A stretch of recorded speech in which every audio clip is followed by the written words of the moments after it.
So ngayon, pag-usapan natin ay tungkol sa LCD. Ang LCD ay least common denominator. Ginagamit ito sa pag-compare ng fractions kung alin ang mas mataas kapag hindi magkaparehas ang kanilang denominator. Kunwari, 1 half at 1/4. Yan. Hindi magkaparehas yung denominator nila.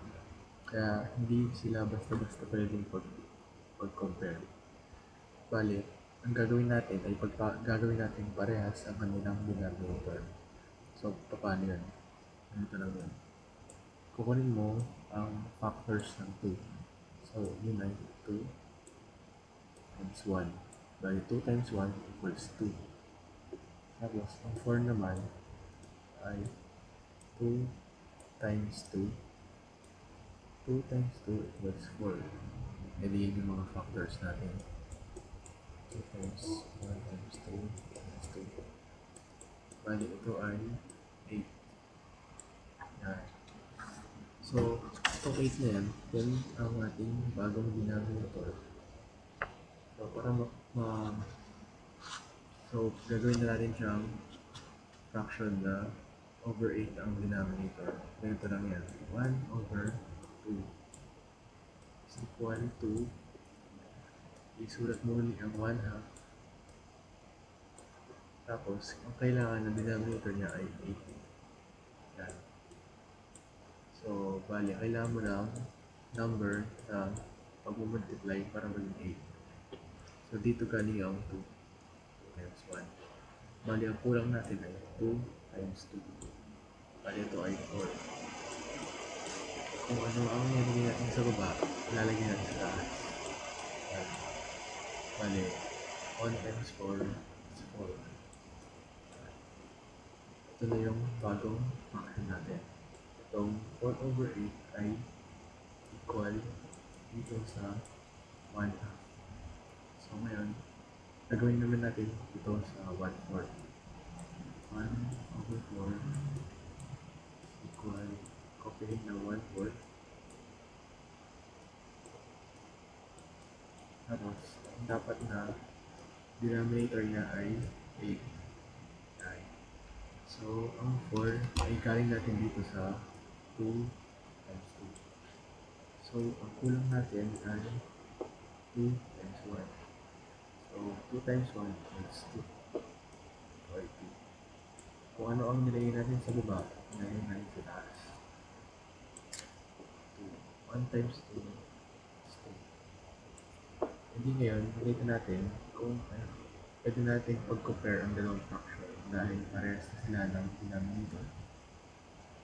So, 4 over 8 at 2 over 8. So, ngayon, ang mas mataas na numerator ay ito, 4 over 8.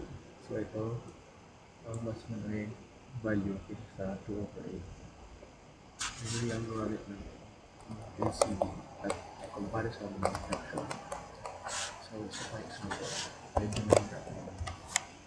So, 10 over 8 at 12 over 6. Yan.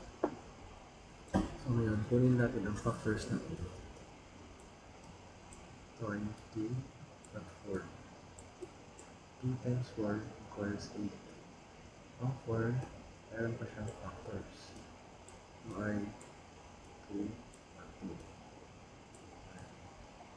Tapos sa 6 naman, ito ay 2 at 3. 2 times 3 equals 6. So, bali, pag multiply natin ito, 2, ito, at ito. Bali, magiging 2 times 2 times 2 times 2 times 2. Yan. Bali, ito ay magiging 2 times 3, 6. Ito ay 6, tapos ito ay 8. Bali, 6 times 8 ay 48. ito na ang ating bagong denominator. So, ito ay ihahalay natin ulit. Comprehend and so, ang bagong denominator niya ay 48. Diba? Kung ang ating kulang 2, 8 ay galing sa 2 times 2 times 2 times 2 times 2 times 2, yun ay 8.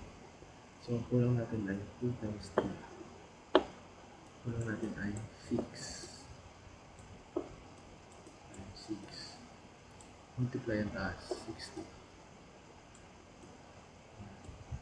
60 over 48. May naman sa 12 over 6. 12 over 6. Comprehend natin, 12 6.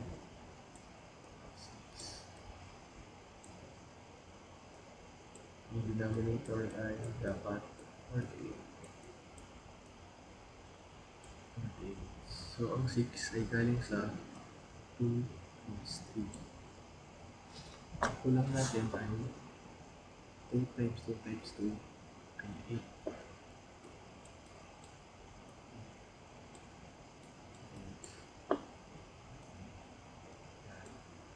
Bali, 6 times 2 ay 48.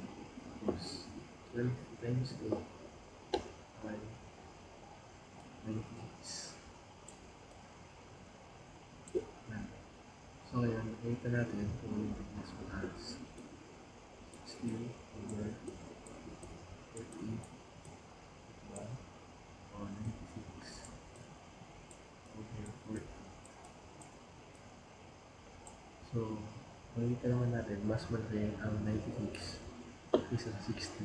Kaya, ang 60 over 48 ay mas mababa sa 96 over 48.